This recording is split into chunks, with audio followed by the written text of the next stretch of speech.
Rich, how you doing, big dog?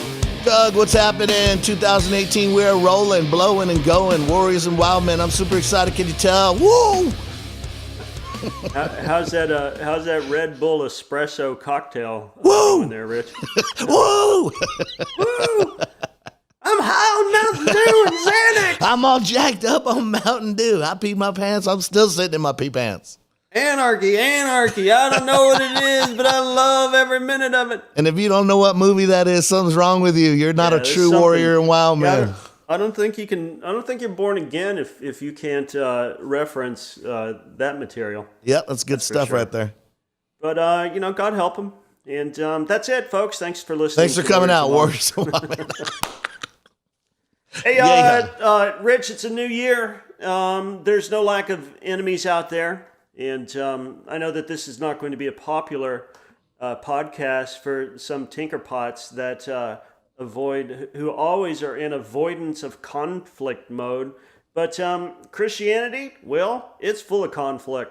Matter of fact, contrary to what some pastors will tell you, if you say yes to Christ, your life could get really difficult. It could get way worse. Going forward, man. And but you know what? If you read, and it's I know it's a foreign concept, it's left to right, up and down. If you read, and if you take the scripture straight, like I do my whiskey, then you will be able to immediately grasp and understand. I'm talking if you've got, you're like a George Strait enthusiast, 3 teeth, IQ of 50, you'll be able to understand that conflict is built into Christianity. Yep. And not only is it built in, Rich, Christ calls us to engage with that which is evil and hit it squarely between the eyes, not physically, unless you're a civil magistrate, but verbally, spiritually, and practically come against especially corrupt religion. Yep. And corrupt politicians like he did when he was schlepping this pebble in Galilee as a young rebel 30 years ago. I like that, Doug. And I was reading an article, and I don't have the person's name. I wish I did, but it was in the New York Times some years back. And they discussed the most influential people the world has ever known. And of course, come on, Jesus is on that list. It talked about those who had the most impact on the world for good or bad, right? And listen to this. They noticed that those people had 12 things in common. We're going to talk about those things, Doug. Glory. I like to call them 12 signs of a revolutionary. How do you like that? I love it. Okay, number 12. I don't know what it means, but I love every minute of Number it. 12, they are creative. They're quirky. They're peculiar. No way. What do you think about that, Doug? I like it because I'm a quirky son of a monkey, and I'm creative. Come on, likes somebody. To draw horses. So the people that impacted the world, one of the 12 qualities, number 12, they're creative. You like that? How about number 11? You're going to like this, Doug. You ready? Here comes this softball. Hit me. They are against the status quo. Woo, man. Yeah, I can't remember who did this study. It was, it was when I was back in college. They said, it's people, again, who row against the stream. And most of them are between the ages of 18 to 35 from college universities who, aside from Christ, who really upset the planet. But, when you're talking about being against the status quo, and a lot of people don't understand this, they don't get this, Rich, is that the first century church, when you read the book of Acts and you see all these riots and crap going down and people getting arrested and beheaded and stoned and smashed, it wasn't because that Christians believed in God or in Jesus, because back in Rome, hell, they believed in everything. Yeah. They had thousands of gods. You can believe in whatever, knock yourself out, just only do this. Only say, however, that Caesar is Lord. None of this, your God's Lord. And that's where first century Christianity clashed with modern Rome. Yeah, they said, no, we got another Lord, we got another king, and it's not yours, It's Jesus. And it was that rebellious act against tyrannical Roman Empire that started the gallows going and the stones throwing. That's it, man.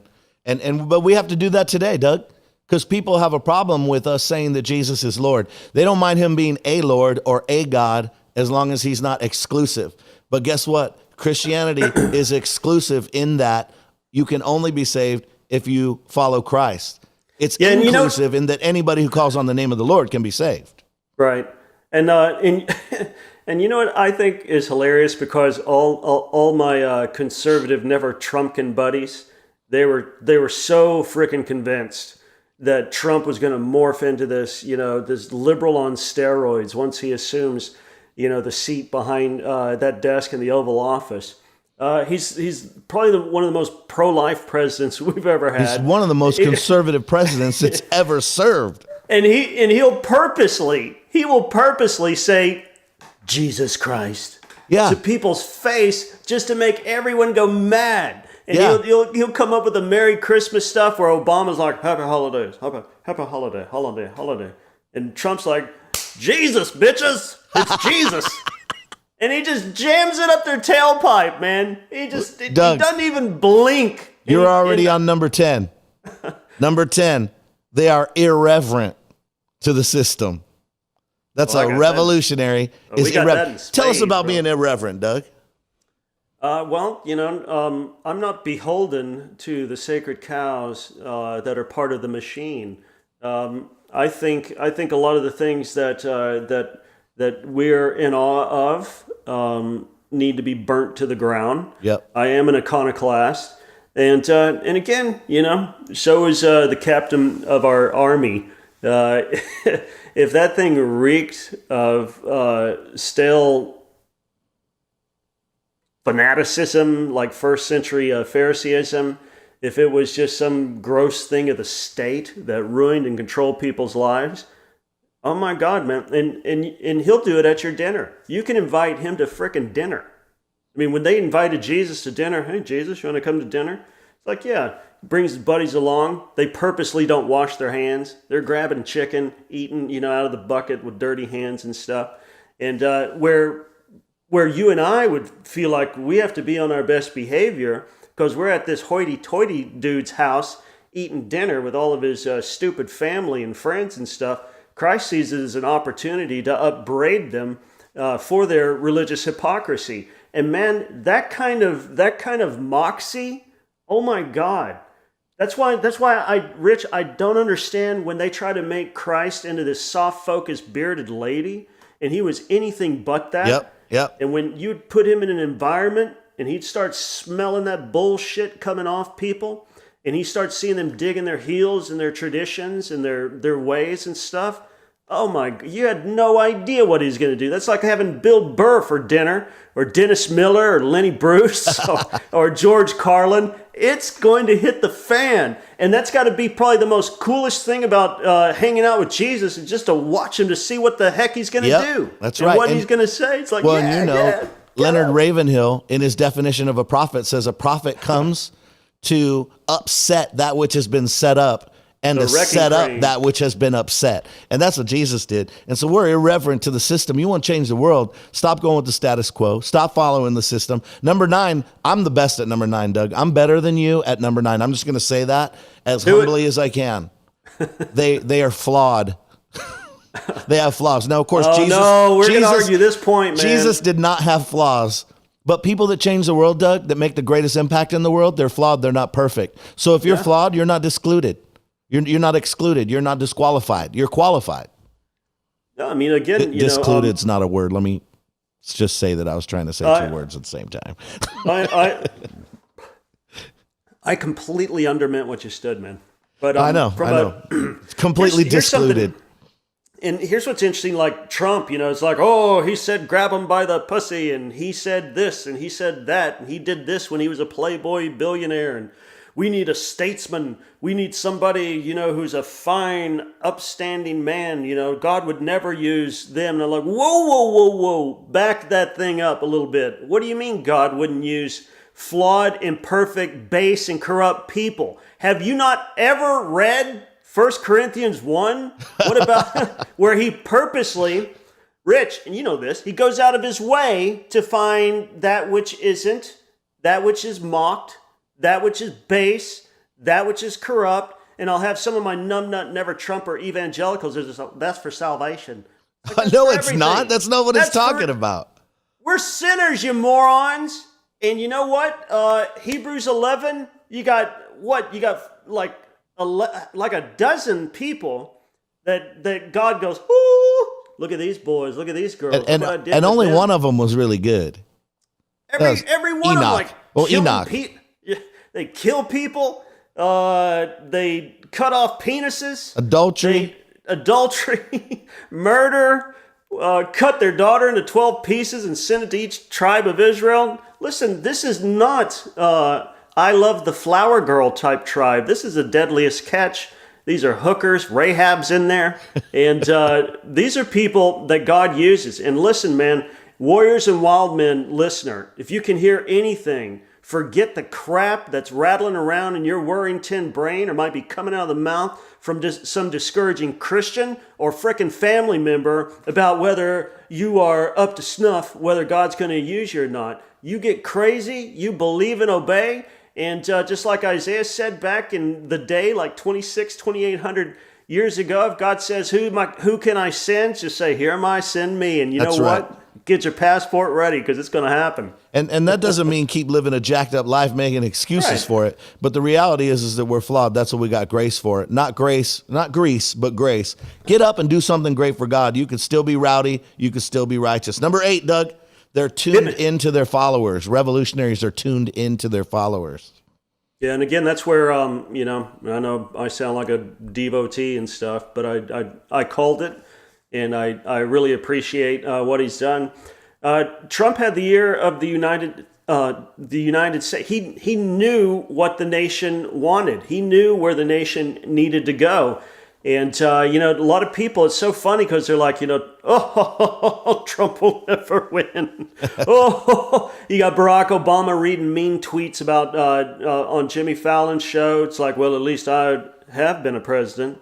And you'll never be president. And you have all this discounting of Trump's rise in the 2016 election. And I'm sitting there. I'm not a super sharp dude, but I understand when a leader has got the ear of the crowd and he is saying and doing what they believe needs to be said and done for this Constitution Republic. And Trump had that in frickin' spades. And Stevie Wonder could see it, and you look at his rallies and stuff, you got 40,000 people. You got U2 down the block. They can't draw 4,000. He's got 10 times the crowd, and people are surprised he got elected.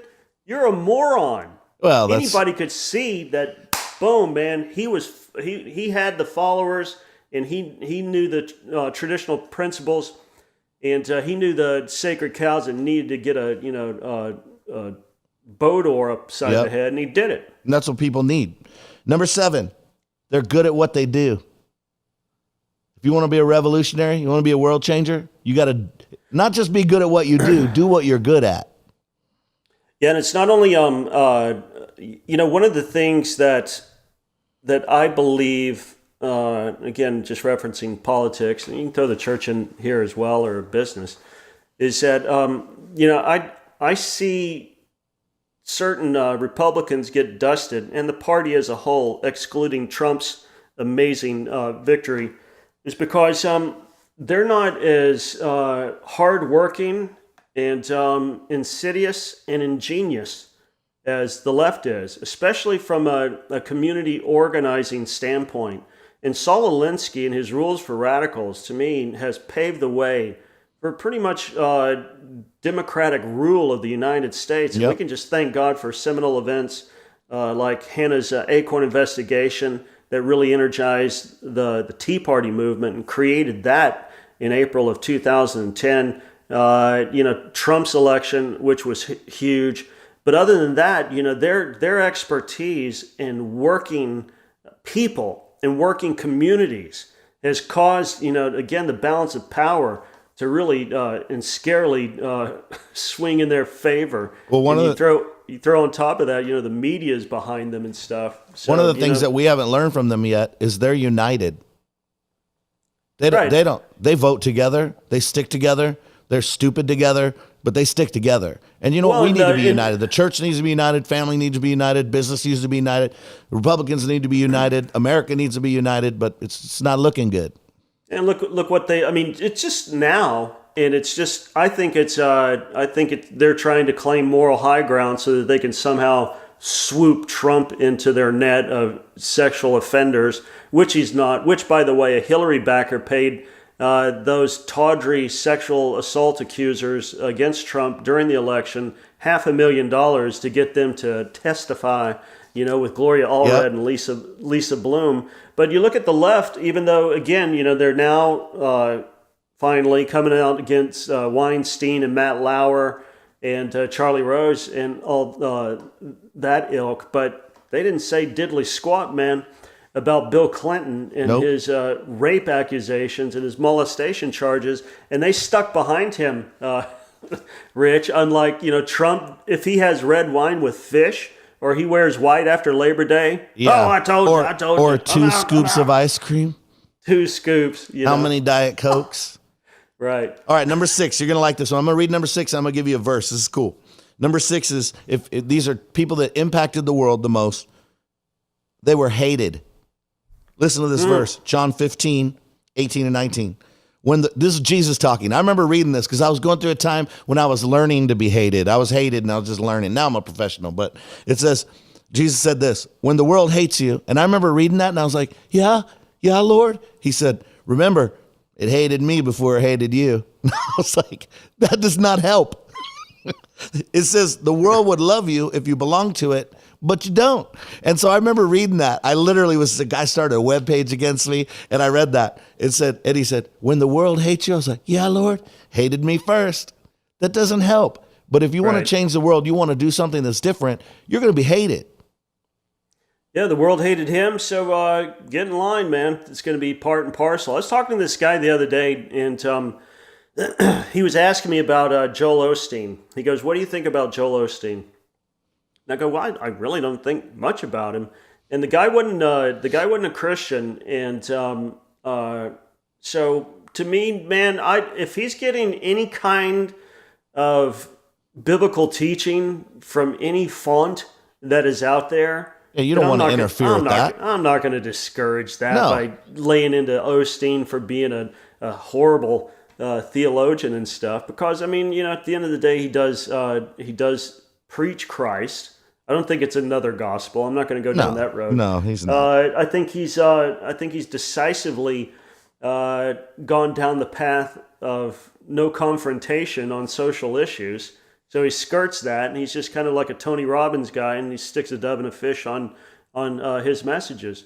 That said, he said, is there anything that that keeps you from really getting behind Osteen? It's like, yeah, when he did that Larry King interview, that kind of from a believer standpoint, it pissed me off, and it was really disappointing to see a leader asked by a leader in the media, Larry King. King said, and I'm paraphrasing, it's like, I'm a Jew. He said, you're a Christian. He said, I got friends that are Muslim and Buddhist and whatever. He rattled off the list. Excuse me. And he said, will they go to hell if they don't believe in Jesus? And Joel says, well, Larry, he said, I don't judge. He said, God knows everybody's heart, and I can't see anybody's heart. But you know what? I can sing a song, and it's from a Disney movie. Zippity-doo-dah, zippity-day. My, oh my, what a wonderful day. Plenty of sunshine. Hey, look, a squirrel. And I was like, he goes, so what would you do, Doug? It's like, here's exactly what I would do. It's like, Larry, it's Doug here. I didn't write this thing. I'm just the messenger. Larry, look at me like a UPS driver. Oh, and before I go on, Larry, there's plenty of stuff in the Bible that, you know what, I don't like. And that makes me angry. But you know what? I didn't write it. I'm not the one who came forth on Mount Sinai with these commandments. That's right. I'm just the UPS dude delivering the package. And have a good day. You deal with it. Sign for it right here. And take it up with Jesus. Yeah, you can't water down the message. If you want to call bullshit on the Lord Jesus Christ and the inspired apostles and prophets and psalmists, then go ahead. If you want to stand on that thin ice. Number 5. You're going to like this one. You ready, Doug? You ready? Hit me. Here it comes. People that change the world. They're risk takers. Gotta be, man. A lot of it means that you got to leave the shade of the family tree. Come on. And I tell you, when we took off for Miami, and I completely believe, Rich, that I and my family couldn't do what we've done in life if we stayed in our hometown. And so my mother had just had a stroke. And we had no visible means of support. We're like a cross-the-heart bra. You can't see anything supporting our little family. Everybody and their dog said, man, you guys are crazy to go to Miami. Your kids are going to be turned into hookers. They're going to be stabbing their arms and shooting up meth and doing all this other stuff. And you're going to turn into the superfluity of naughtiness and all this. And I mean, just fear. And you know what? Smartest thing ever. But it entailed a humongous risk. And, we climbed out on the edge of that branch and then sawed the damn thing off. Come on. And boom, here we are. Hey, just like Abraham, Lord, where are we going? I'll show you on the way. Because faith starts out before it knows how it's going to turn out. Yeah. You got to take a risk if you're going to do something great, right? Number 4. People are terrified of that, Brandon. Absolutely I'm terrified of it, and then I do it. When I get scared of something, it pisses me off, and then I do it anyway. Number 4, they're passionate. Got to be passionate. Got to breathe fire. Jeremiah and you're talking about Ravenhill and how the prophets are wrecking cranes, and Jeremiah embodied that. And God told him in Jeremiah 1 verse 4 and 5, I think, that you're gonna uproot, you're gonna destroy, and, you're gonna tear down. Yeah, you're gonna be the Tonka truck in there just breaking stuff. And Jeremiah got to a place, Rich, where he's like, I'm not doing this anymore. I got buried in a pit up to my neck, and everybody hates me. Like you're talking about earlier. And he's like, I'm gonna quit. I'm not gonna say anything else. And you know what happened? It said that's that vision that he had and that call that God had called him to. He said he couldn't suppress it. He said it was like fire in my bones. Yeah. And it caused him to... And it's that passion that caused him to speak forth. And Martin Luther, man, one of my favorite Augustinian monks, I think he's the only one that I know. But he said, I do my best preaching when I'm angry. Yeah.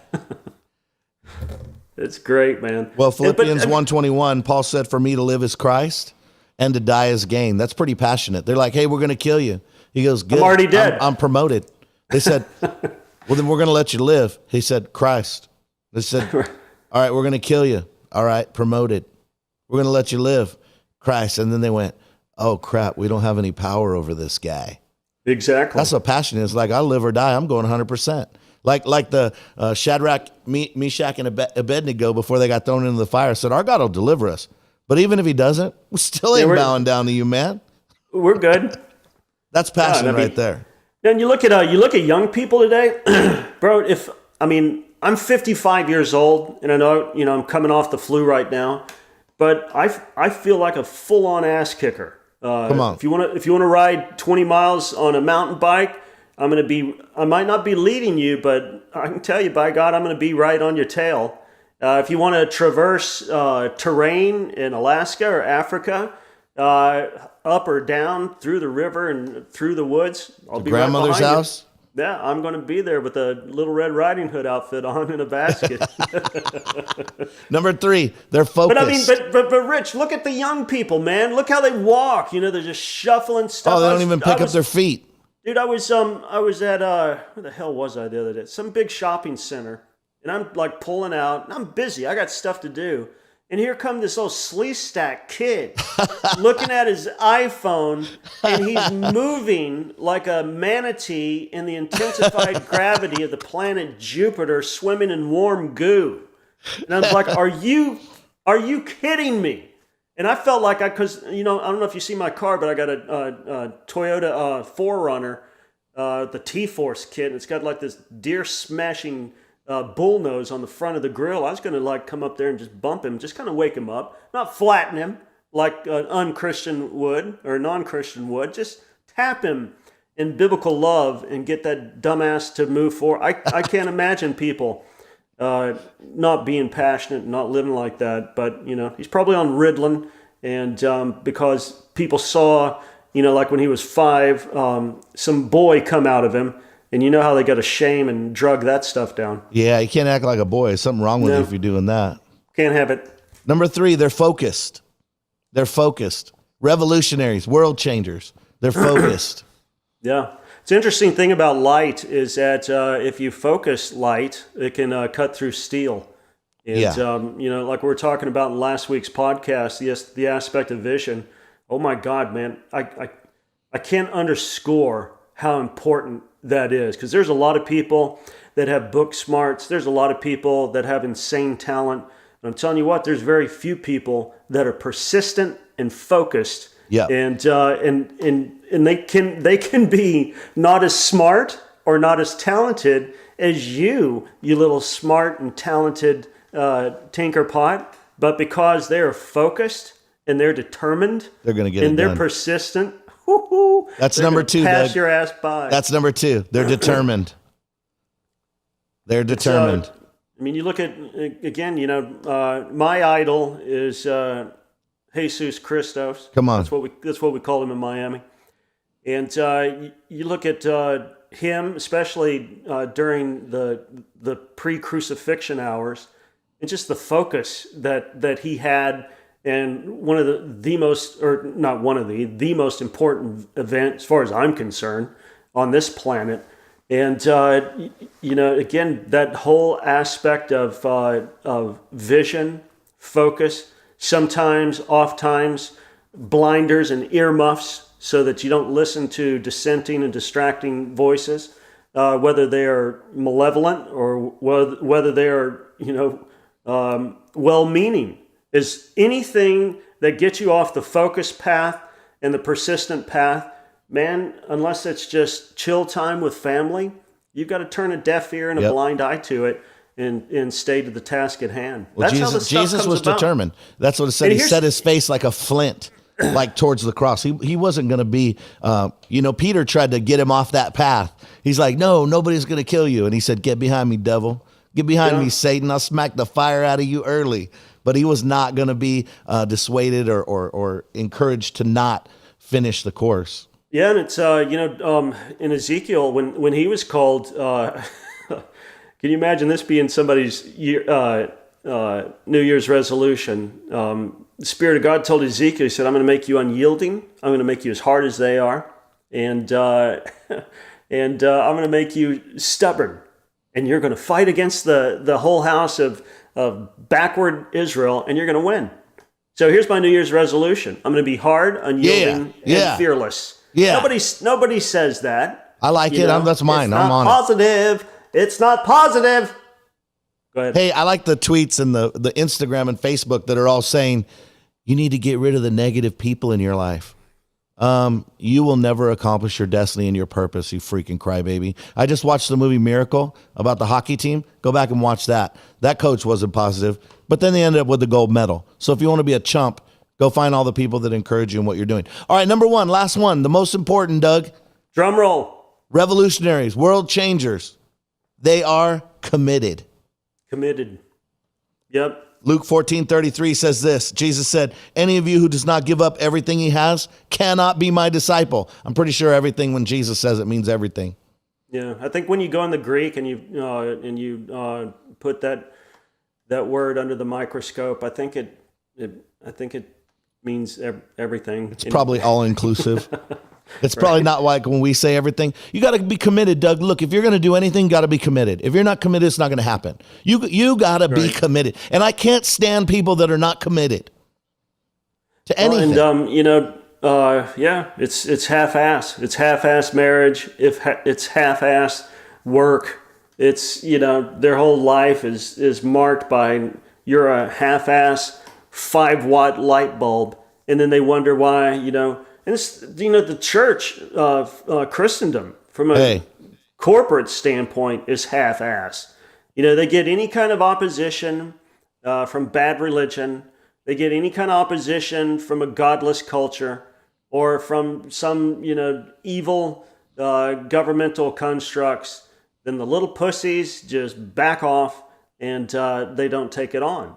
And so we sit in the back of humanism's bus and we wait for Jesus to come rapture us out of it.